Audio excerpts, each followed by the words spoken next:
if someone wants to move towards higher level of consciousness, is it something that can be generated, or is it something which is harnessed, or it's like downloaded? How does it work? So, I mean, the fastest and quickest way from even my own experience, but also what our scientific studies say, right? We have over 6,000 science experiments, over 670 peer-reviewed 6,000 publications. science experiments. 6,000 science experiments.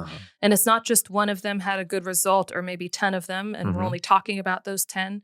I'm saying every single one of them, not a single experiment has failed or proven less than unprecedented outcomes.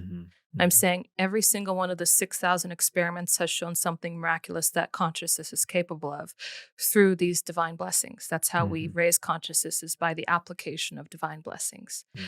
And so you could say that is probably the fastest, most effective way of increasing consciousness very quickly. That's what we found to be very effective. We've actually blessed over 300,000 people, but we have a huge reservoir of testimonials from our website as well.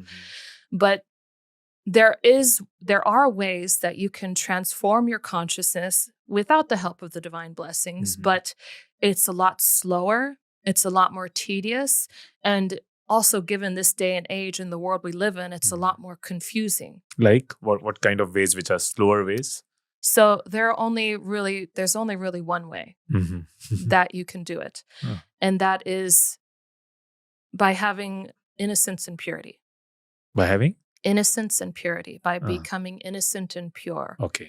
If you can somehow restore your innocence and purity as a human being, your purity, your pure understanding of life, like that experience or that state of mind you have when you're a child, everything's new and fresh and everything's, full of wonder and awe. And it's like there's a level of trust in life and trust in your parents in the same way you have that trust in the divine. Your parents are divine when you were a child because you have that kind of faith and trust in their presence in your lives. In the same way, we must establish that level of purity, that level of trust and faith in the divine.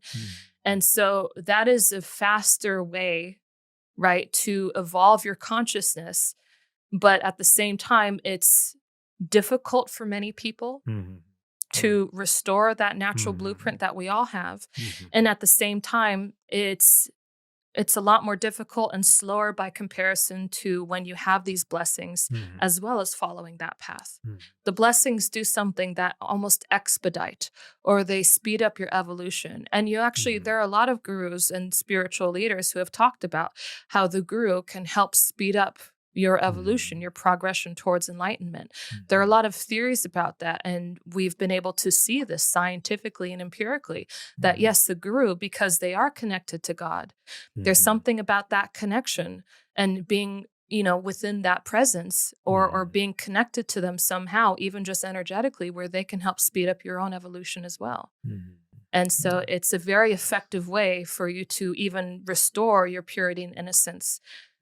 But that's the best way. And then following the divine principles and fundamentals. So whether you believe in them or not, right? That there is something called, the dharma, right? The absolute, where there are certain set of divine principles and fundamentals that you must conduct yourself and express. You must have an expression of these characters, or you must fulfill your responsibilities and adopt this kind of nature within your life, and that helps speed up your evolution and growth. Well, we like to call it following the divine principles and fundamentals, meaning God, in the same way where I conducted my life, in a way that I wanted to feel worthy enough to meet this man, to become enlightened, I led my life in a very specific way. I felt I needed to stay with the best morality, the best ethics. I knew I needed to think less selfishly. And I felt in my life, everybody, I'm sure at one point in time feels like I'm very selfish.